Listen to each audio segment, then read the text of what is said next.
Okay, we're going to get started. We're going to talk some details about the history of the aircraft.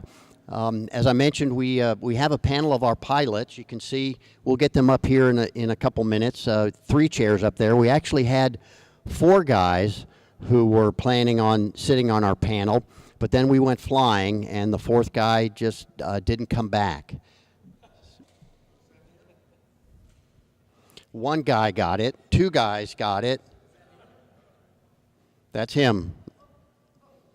Okay, that was planned, but we're not going to talk about that stuff. North American Aviation, back in the day, the T6/SNJ, one of the most prolific trainers, military trainers of all time. Single engine, low wing, tandem seat. And so the basic plan was the student was going to sit up front, the instructor was going to sit in the back. Okay, a low wing cantilever airplane. The cantilever means the wings were self-supporting. So the structure that the wing needed to maintain and do its thing are internal to the wing. Okay, it filled the need, and here, hopefully we're not too complicated. It's not complicated, because we're going to talk about primary training and basic training and advanced training, PT, BT, AT. But this aircraft was designed to meet the needs of a basic combat aircraft. So you'll see a little bit of that basic combat trainer during World War II, and as it turned out, well beyond World War II as well. Okay, it's nicknamed the Pilot Maker. You know, kind of the official name of the airplane is the Texan. We'll get to how that came about, but it earned the nickname of the Pilot Maker because of the number of pilots that it produced, primarily in the World War II era.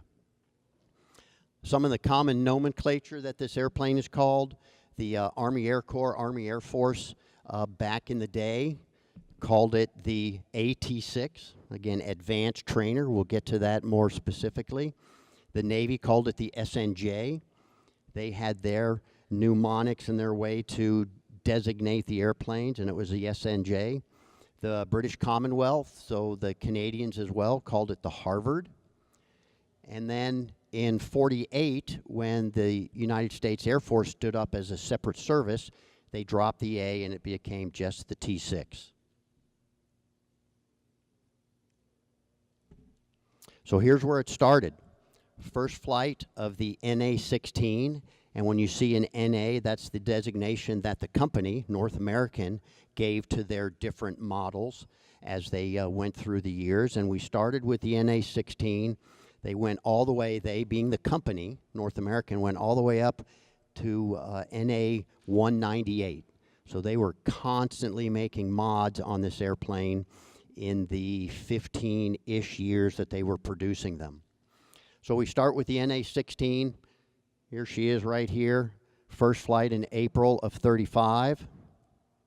You can see it doesn't have a propeller on here. These initial, they made them with either an open cockpit or an enclosed cockpit. Notice it's a fixed landing gear, and it's got rounded wingtips. So those are some of the basic design features of the first airplane that you'll see changes throughout the history there. It had a Wright R975, so that was 400 horsepower. And that's one of the, as most of our airplanes back in that day, as they went with different newer models, they were increasing horsepower all along. We talked about fixed landing gear, and it was fabric covered. So a lot of those things are very reminiscent of the aircraft of that time, like our open cockpit Stearman biplanes, open cockpit fabric covered. Well, after a few mods, not many, this is they called it the BT9. So there's the BT, Basic Trainer version, and there's very little difference between this and the prototype NA, other than they just gave it a military mnemonic here. So you see, it still has the fixed landing gear. It is enclosed cockpit there. And one of the main differences that are very visible these days is the shape of the rudder. That's kind of considered a square bottom rudder right there, the BT9. And to illustrate some of the things that the Navy did, because as the Army Air Corps Air Force was progressing from the BT, then they're going to have the BC we'll talk about, and then into the ATs, the Navy was doing their SNJs, SNJ 1 or the NJ1, and until we got later in the model, the Navy always had something slightly different from the Army Air Corps version. And in this case, the NJ1 for the Navy, they went ahead and put on the R1340, which you see on these two airplanes here, and became eventually the standard engine for the type. But it was an early model, 550 horsepower. Here you can see again the fixed landing gear, the kind of the square bottom on the rudder. The cowling is just slightly different. Hard to really tell in this because this over here had the Wright smaller engine, and the Navy had the larger 1340. So that was the first production aircraft, if you will, that went into military service. Okay, here again we go. The main thrust of the airplane was to fill the basic combat needs of the military. So they called this next one the BC-1. Here's the Navy now. They've got their SNJ 1 and 2. So you can see the first sub-bullet there. That's what North American entered into the Army Air Corps' basic combat aircraft competition in 1937. From the initial BT, they did throw the larger, so they liked what the Navy did, and they put the larger. There's our 600 horsepower. Retractable landing gear, hard to see here, but they now have, there's a that landing gear fairing looks just like that one over there. So that's retractable landing gear. They still have, this one shows it over here better, that square bottom rudder.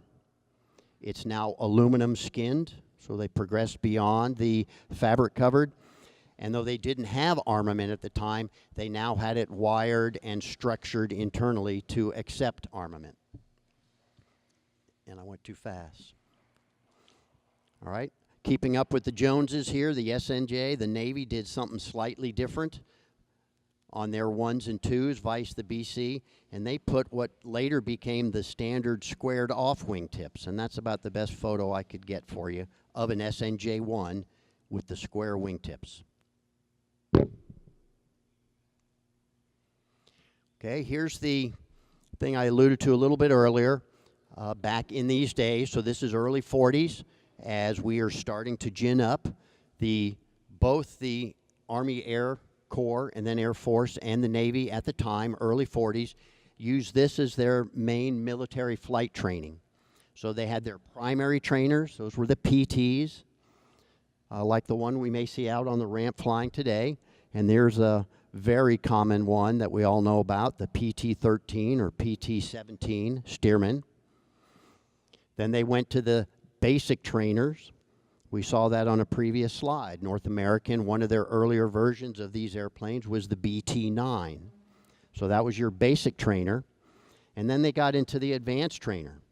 And as you can see up on this bullet, the purpose of this was really you learn how to fly in the primary and the basic, and then this is your transition aircraft, still in a training mindset, between the basic trainers and the frontline tactical airplanes. So it was pretty similar for the three different airplanes. About 75 hours of the 200 that they would give a student pilot before they gave him his wings. So it's about a third. You're getting about a third for each of the airplanes. Okay, now North American progresses. They've gotten their aircraft into this niche, this military flight training niche, that the military, the services like their airplane, and they're going to plug it in.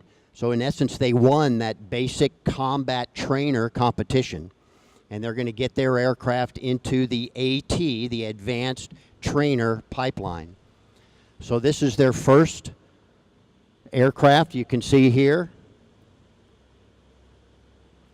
Minor differences, North American has gone from that NA-16 prototype, and this is now the NA-59. And in military parlance, the difference, they have new outer wing panels. So that's from the wing attach angles. You can see coming out to the wing tip, and you can see the squared off wing tip as opposed to the rounded wing tip from the prototype and the earlier models. Okay, and here's where they added the triangular rudder, which kind of gives it its iconic silhouette that we're so used to these days. And by the time there were 15,000 of these airplanes, that's the look of the rudder.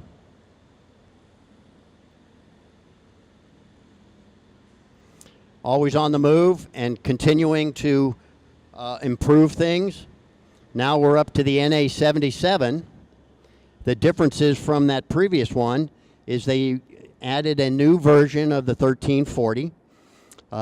Slight improvements. I don't know the exact details of what they did. It's still at the 600 horsepower level. They added removable wing tanks on each side of the center section. In the past, you had to take the wing off for those earlier models. Well, that didn't prove very user-friendly out in the field. So now they have removable fuel tanks. And starting with the SNJ3, so the A and the 3, starting with the 3, they had a sub-version called the C model, because now they started doing carrier quals. And you'll see this on the 3, 4, and the 5 versions. On some of them, they put tail hooks for carrier qualification training. You can see on the A model down here, it's got what became the standard wing, the triangular rudder, 600 horsepower Pratt & Whitney. Moving on to the B, here's where the Army Air Corps Air Force wanted a different model, but the Navy stayed with their SNJ3s.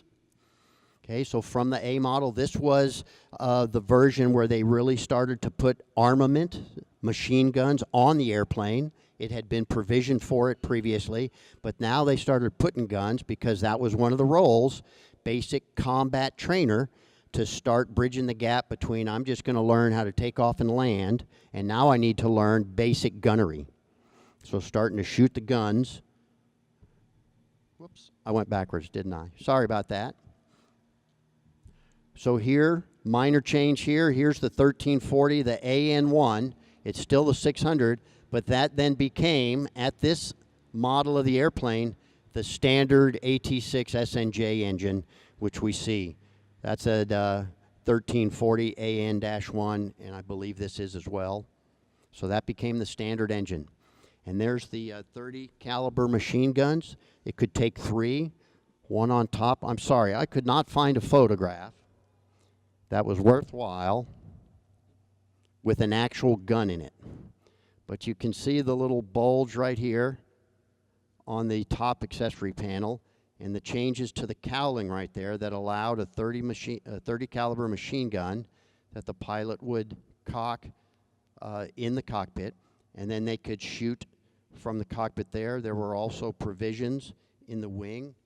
If you look on the right wing of Bluebird over here, you'll see a machine gun mounted in the leading edge. They could also put another one in the left wing. Moving on to the C4 and then the D5, very little difference between these. Up to the NA88. The difference from the previous one, at least in the C model here, is this is the time, this is now mid to late 42. So I think we all know what the United States in particular was doing with production. Our production of war materials was just shooting through the moon. And so raw materials started to become not necessarily scarce, but we had to start prioritizing who was getting the priority and really needed raw materials, metals and the such. So the trainers were the ones that ended up being a little bit lower priority on the list. So some of these C models ended up with wooden empennages. And yes, this aircraft is that one right there, but I use this because at the time they constructed this, the empennage here was all made as one unit.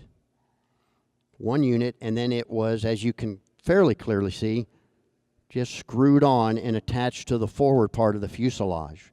Well, in many of the C models, this was all made of wood back here. Another model, or another thing they did on the C model, sorry, the C SNJ4, was they added, in some of them, a swiveling rear seat so that they could start now doing rear gunner training as we're ramping up. If you look over on this airplane over here on the red nose, you can see how the canopy in the rear has come, all of it has come fully forward. So you can get in swivel that seat. We got some other pictures, as opposed to this aircraft that did not have the rear swiveling seat, and you can see the firm or fixed rear portion of the canopy right there. And again, some of them also, the C submodel there had tail hook for Navy training. A very little difference as we go from the C4 to the D5. In fact, the same North American, and all they really did difference from this model to this one is they added a 24-volt DC system as opposed to the 12-volt electrical system that the previous models had. And this here, I highlighted in green on an earlier slide where the Navy started doing different things, like in that first, the BC they had, or the BT-9 SNJ-1, the Navy had a different engine on it. Well, all through this, until, damn it, sorry about that, guys. Wow. On all through these models, the Navy was having something slightly different from the Army Air Corps version until the D5. That was the first common airplane rolling off the ramp or the assembly line. So this is just kumbaya here. We have these are both T6Ds, SNJ5s. We have one, this aircraft that's painted in an Army Air Force livery. And we have the other one, 290. She's our bird that's over getting some maintenance, painted in Navy livery.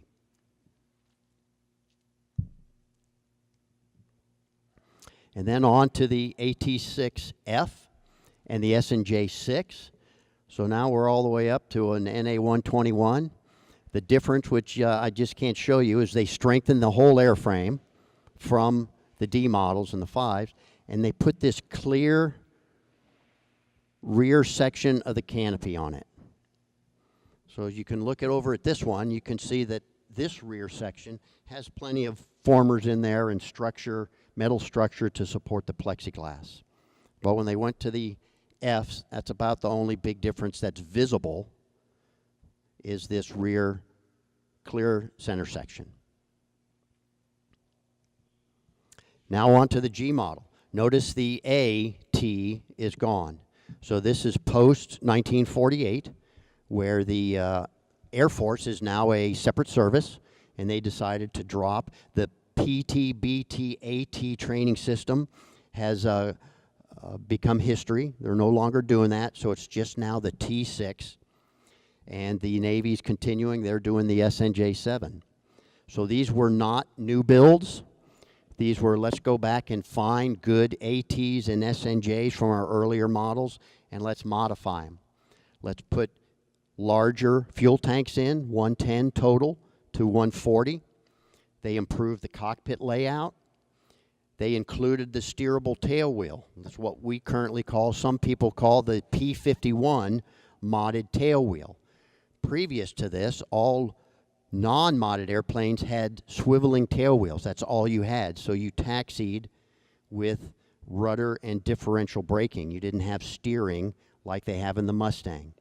So what they did with this model of the airplane was they added that P51 with the stick back. You got some steering from your rudder, and it would move the tail wheel.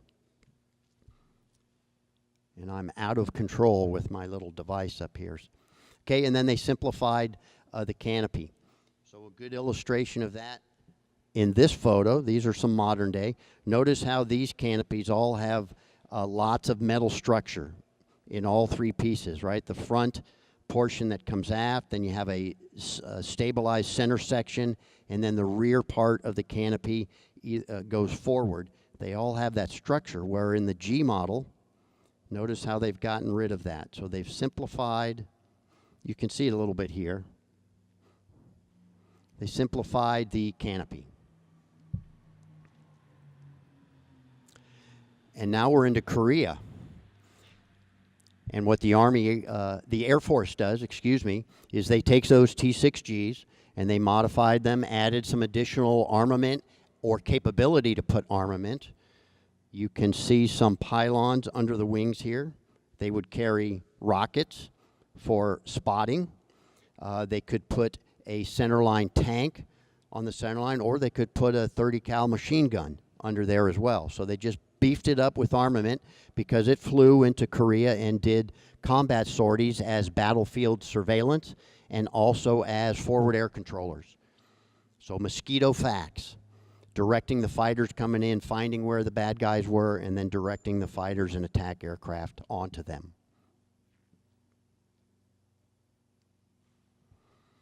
So training for combat. It was, though they did have one of the models in the basic training mode, a BT, it was really designed to fill that BC, basic combat training aircraft, and it excelled at what it did. It had higher performance with the bigger engine for basic contact. That's a term in the military flight training when you're learning to get your wings. I'm on a contact sortie. Well, what does that mean? That just means take off, fly around, and land. Contact. It was great at formation. It has the reputation of, as long as you're flying it, it does what you want. But it was known for kind of having a mind of its own. So it made the pilots be on cue every second. From leaving the chocks to back into the chocks, I'm in control of this aircraft. If I'm not, hey, it may want to go this way or that way. So it made the student pilots fly the airplane. Okay, here's a picture of that rear gunner training. So here's a model that had the rear seat. You can see the canopy is one piece that comes fully forward. And now that poor guy is braving 150-mile-an-hour wind blast on that cranium right here and trying to shoot that machine gun.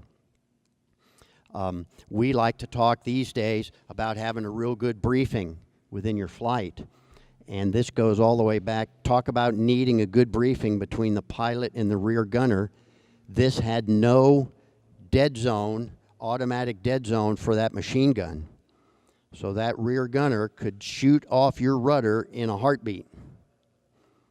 And then you're doing like the slide with the guy jumping out of the airplane and you're pulling that ripcord. So here's a good briefing item right here. Let's not shoot off our rudder there, backseater. So it excelled at what it did and what it was designed to do. All right, I know you guys did not expect a test. Too bad.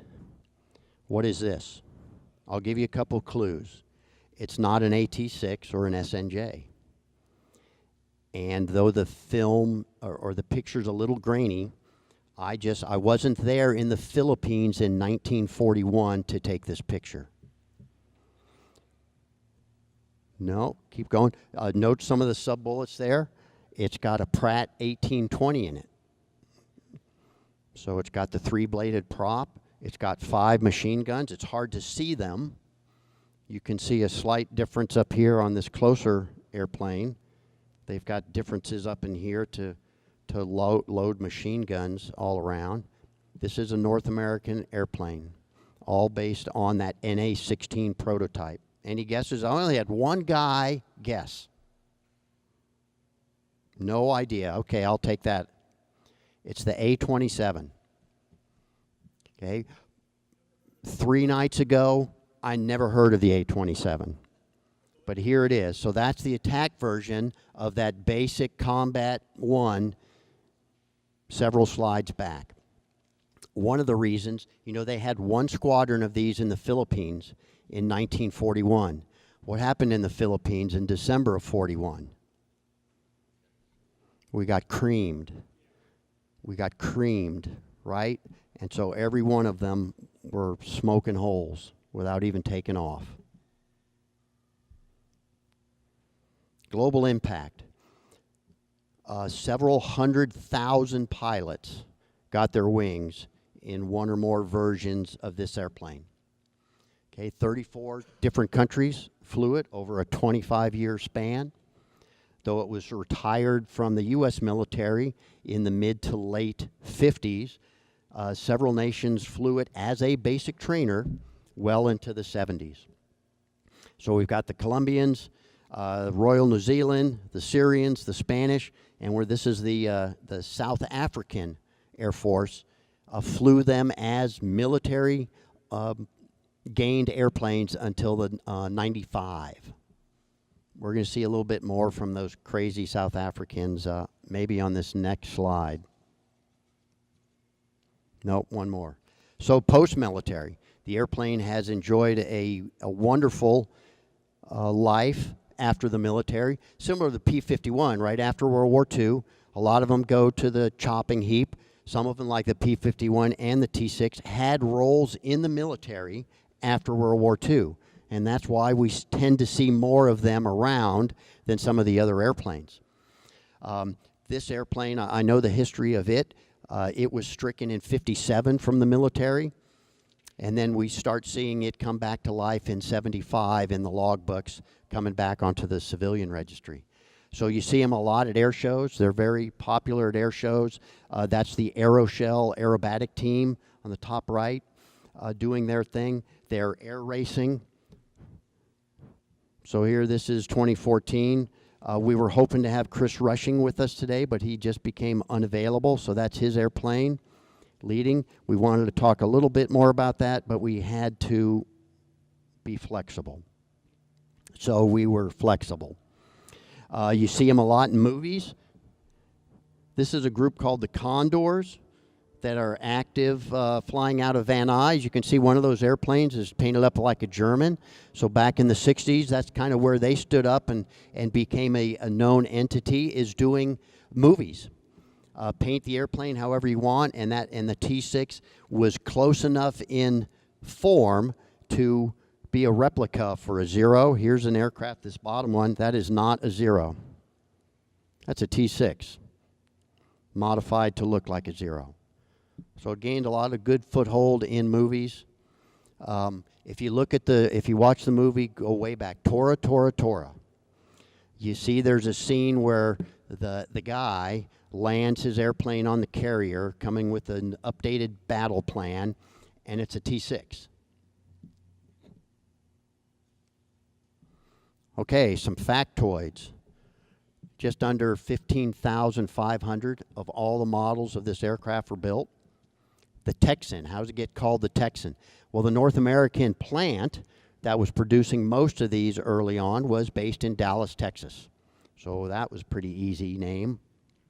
We talked about the provisions for up to threes, and it was the AT6B where they said, okay, it's time to make this a gunnery version, and let's take advantage of that, and now they started putting actual machine guns into the airframe. And I mentioned the South Africans flew these all the way to 95, and a lot of those airplanes are now starting to enter the civilian world because they were kept up by the military all the way through 95. And I think this is where, if you haven't seen this, these are the South Africans. This is nuts.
there was a number 4. It was a strong left formation. So number 4, you kind of saw him passing number 3.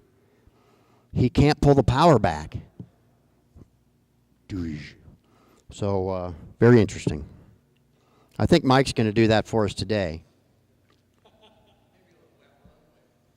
Okay. So now I'm going to ask our panel of pilots. That's what they are. I just call them pilots, could make them feel good. So could I get Chris, John, and Monk up to the table? There is a microphone. No, it did not have retractable wings. It had retractable landing gear after the first model or two. The prototype was fixed landing gear, but none of them had retractable wings.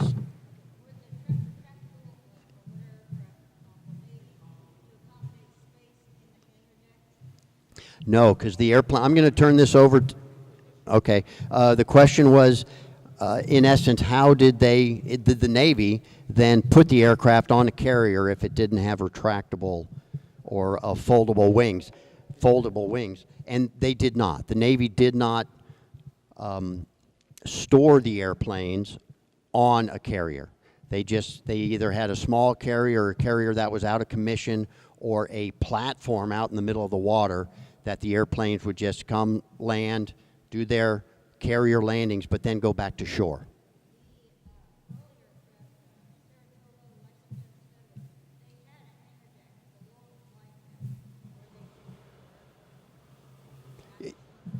Yes, but to my knowledge, and guys correct me, I don't think the Navy ever put SNJs on those overnight or for carriage. Does this work? You guys hear it? Yeah, look. Hey, John, can I ask you to give us a little volume? And we're just getting, I think, another airplane cranking up. Does that work okay? Still kind of low.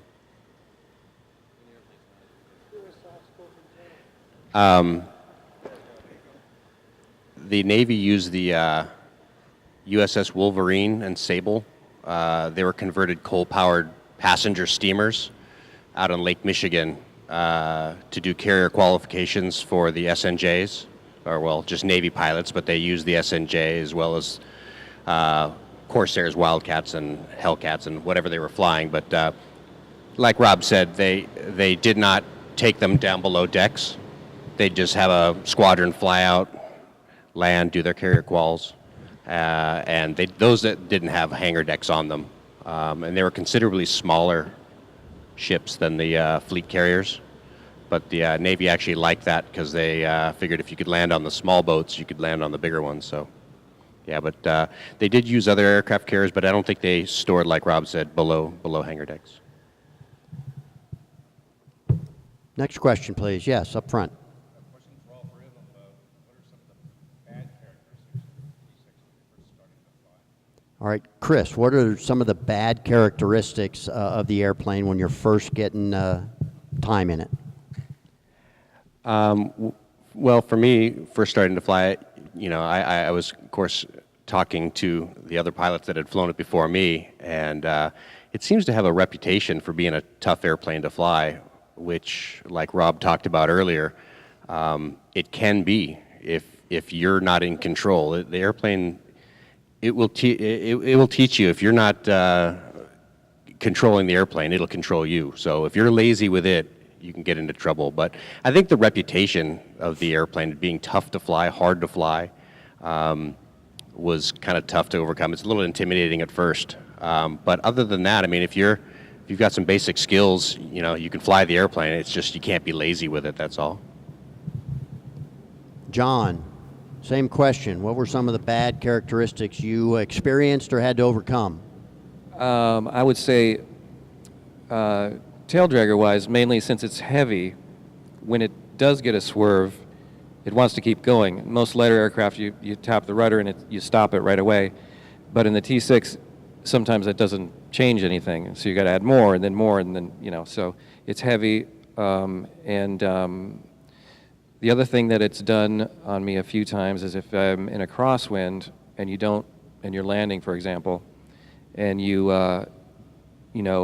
aren't bringing the stick into the wind sufficiently as you slow down, it will lift a wing at pretty slow speeds, surprisingly slow speeds. But what about you? Any thoughts? Pat? I have to agree with the reputation piece up front being intimidating. So what that did for me was make me concentrate on handling the aircraft primarily on the ground. Being primarily a jet guy for some 30 years, making sure I had the correct controls in and controlling a tailwheel airplane, especially in a crosswind on the ground, was what I would term the difficult piece for me. As for just basic flying qualities in the air, I find it very, very solid, dependable airplane to fly as long as you do fly it within the envelope. But again, it was really the handling on the ground, especially with landing and rollout from that landing. I'll relate the gentleman who gave me my checkout in the T6. As soon as we touched down, he started a cadence about every 3 to 4 seconds. It's not over. It's not over. It's not over. It's not over until I was off the runway and starting to taxi back. And that has stuck with me since that first time I heard that. It's not over. Chalks to chalks. Okay, next question, please. Yes, Gene.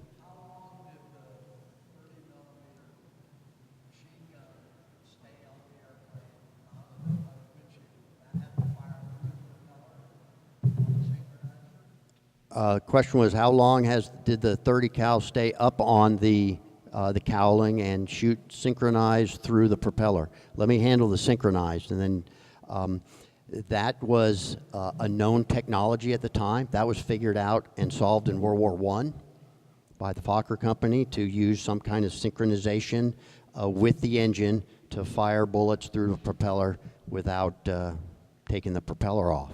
So that was figured out by the time World War II came around. As far as let me see if anybody knows how long those guns actually stayed up there. I don't know the direct answer to that. I have not seen anything as far as any kind of standard for the Army Air Force or the Navy as to when do we put them in the wings, when do we put them up on the cowling, when do we swap. I haven't seen anything as far as a standard for that. Sorry, Gino.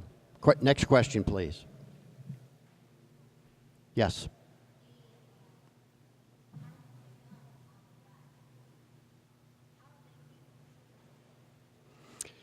By a good briefing between the pilot and the rear gunner, and I'm sure the training that the rear gunner would have received prior to actually getting in there and actually shooting live bullets. And I think also the target airplane, if this is your T6 with a rear gunner, if the target airplane doesn't move back here, then there's a much greater or less of a chance of the gunner shooting off. So if the training platform out here, the target, stays out here or out here, then you're obviously helping to minimize that potential. But it's good training. I think that's the bottom line, is training on those rear gunners to know their system when they move that thing around, and it's not easy. Again, this airplane is set up with that swiveling seat, and it's got the half moon spot where you can move it, and it's not your body. It's not your body moving. Your body, you have to move the gun around. It's not an easy muscle movement to get used to. And I think the knowledge, too, there's a knowledge. These were young guys, these were kids, 18-year-olds in the back seat to be gunners, but to know that if they shoot off their rudder, they're going to take a parachute landing on a good day. Yes? Rob, can you speak to parts availability for keeping aircraft flying and the cost of flying them, what it takes to keep them up? And then after that, what does it feel like flying in one of these compared to a fighter like a T-51? How close are the two from the perspective of a non-flyer? Okay, first question, parts availability. I'm going to send that over here. Lance Air. Okay, and hold it. Let me go. We have a volunteer to answer that question.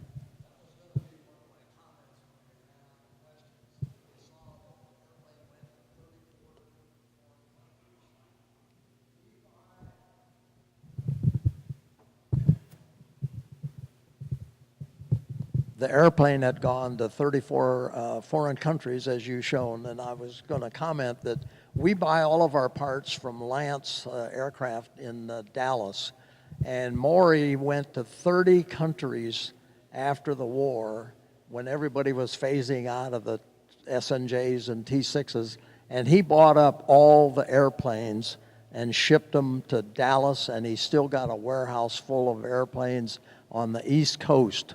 So that's where we buy all of our known T6 part, the common parts. He's got warehouses full of them.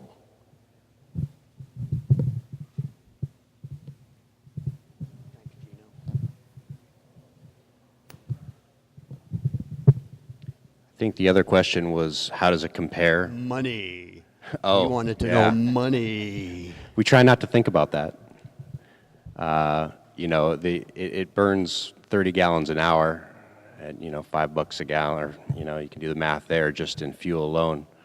So it's not cheap, you know, plus all the engine reserves, maintenance, tires, everything else, you know, but it's hard to beat when you start it up and you get out there, start taxiing around and take off, you know. You kind of forget about the money aspect of it until you get back on the ground, but it's worth it, if you ask me.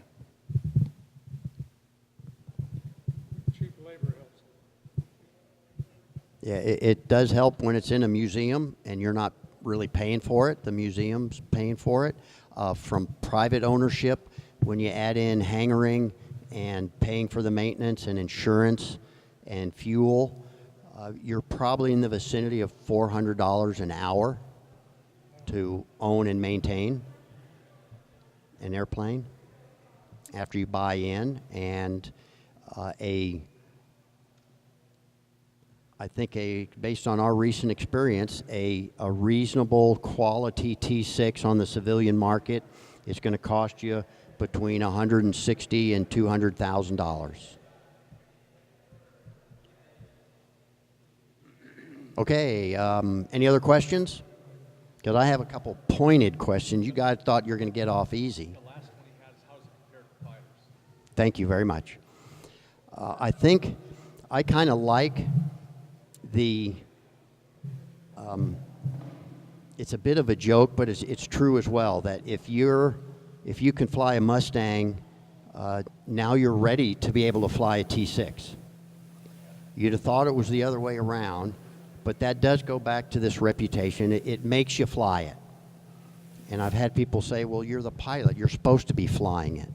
But it's until you get in that airplane and you see that, oh, hey, this thing just wanted to do that, and I didn't want it to do that, and you are flying it.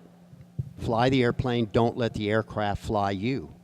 This airplane will fly you if you let it. So there's a bit of a need to understand that. So if you do that, if you fly that airplane from chalk to chalk, then you can fly these other higher performance airplanes. They're going to have more horsepower, they're going to go faster, they may have slightly more complicated systems, but stick and rudder, if you can fly this, you can fly those. That reminds me, I read about a quote from Connie Edwards. He was a big warbird guy down in Big Spring, Texas. He was the Battle of Britain pilot, stunt pilot for the movie Battle of Britain, and he owned all kinds of warbirds. He said that if you start out in the Bearcat, then transition to the Mustang, you'll be ready for the T6. Okay, a question for Chris. What stands out to you with all of your aviation experience? What stands out to you about flying the T6? To look at it, it doesn't look like, you know, the first time I flew it, I figured it was going to be a lot heavier, a lot more like a truck. I mean, it actually flies very light on the controls. It's very responsive. You know, you feel like you're sitting in a fighter. I mean, I think that's what North American was going for as far as transition, be the advanced trainer.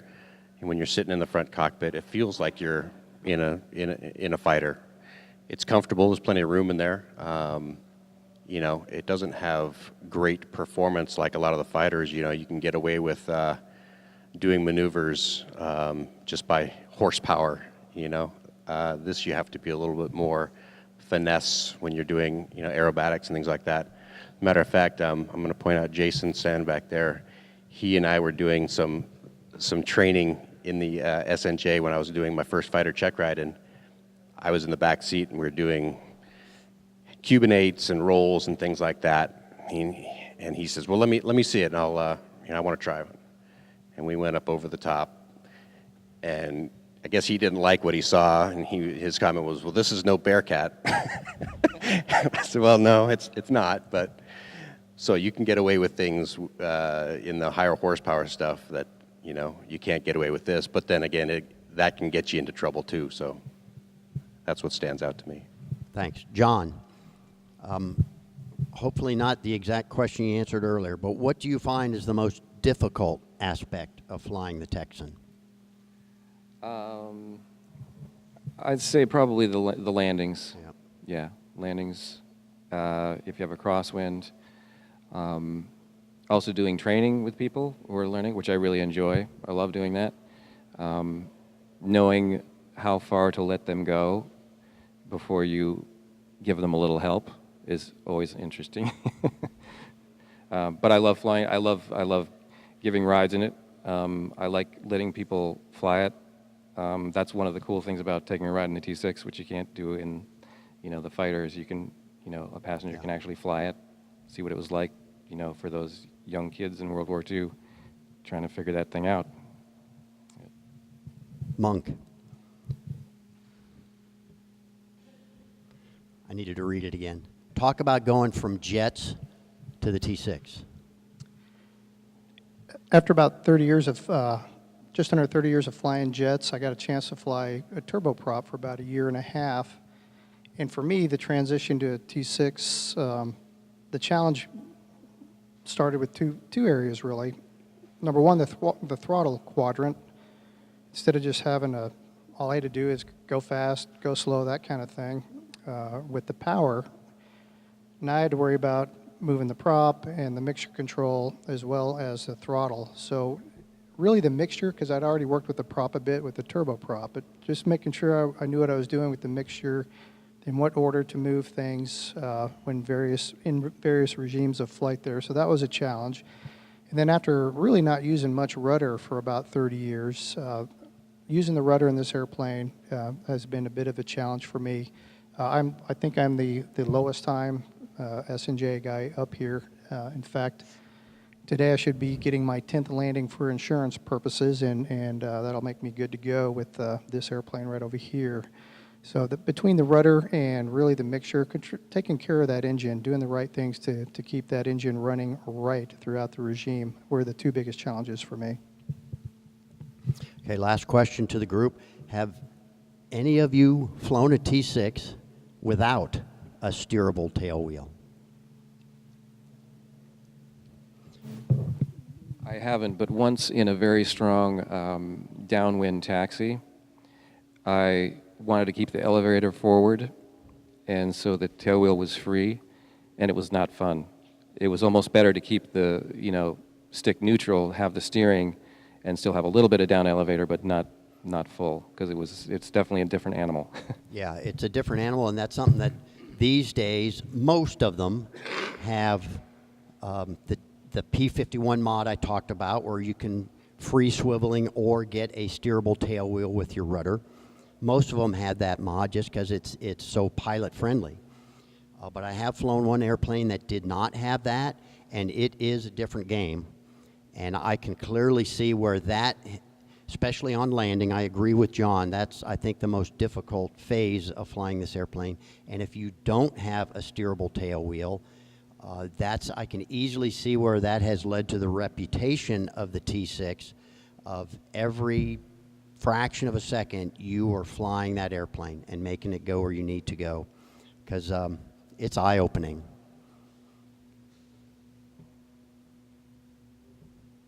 Last one, please. We need to move on. Do you have some idea of the early models? Did they have the hand crank inertial starter?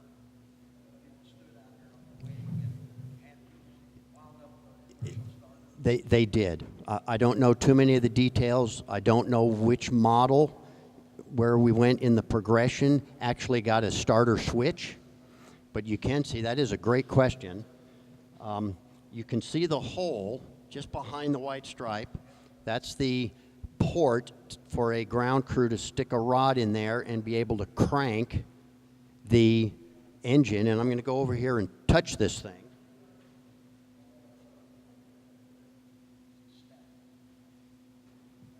That right there would pull out so this lucky guy could have a place to stand. Years ago, I was able to crank. Yes, I'm glad it was you and not me that got to do that. Not hard. Okay, thank you. We still have a few more slides, and I really want to get Ron up here to talk about the history of one of our own airplanes. So thank you very much for your questions. I hope I'm not being rude in cutting you off. But I'd like to introduce Ron Fleischman. He's our unit historian here, and he's going to talk about 290. 290 is a special airplane for the CAF and the Southern California Wing. It's the second airplane that we acquired as a wing. And we were a squadron, and then we became a wing at the Condor Squadron in 1984. And that's when we accepted the airplane. So I'll give you a little fast and dirty history on it. Okay. The airplane was not assigned to the Navy. It originally is an Air Force airplane, and it had a 1942 contract number, so its original Air Force number was 4284895, and it was an AT6D. The Navy took it over, and being the Navy, they had to assign their own number to it, so the Bureau Aero number, they made it an SNJ-5. And by the way, SNJ-5, the airplane was originally a combat trainer, so S is Scout, N is trainer, J means it's made by North American. And the Bureau Aero number was 8486581. It flew for the Navy for a while and ended up at Softly Field, which is a satellite field right outside of Pensacola. And then it went to the Japanese Maritime Self-Defense Forces, and they assigned the number 6186. And it stayed there for a number of years. I could only find two pictures, and I wasn't even sure it was our airplane, but basically trainer yellow, Japanese marking on the side, maybe a red stripe on the tail, and that was and a number. Dennis Buin from Warbirds West brought the airplane back, and it was assigned a civilian number, N89014. And the interesting thing about this number was that number was originally assigned to a Cessna 140 in Florida. It was requested for the Cessna, and they canceled it. So we ended up with that number.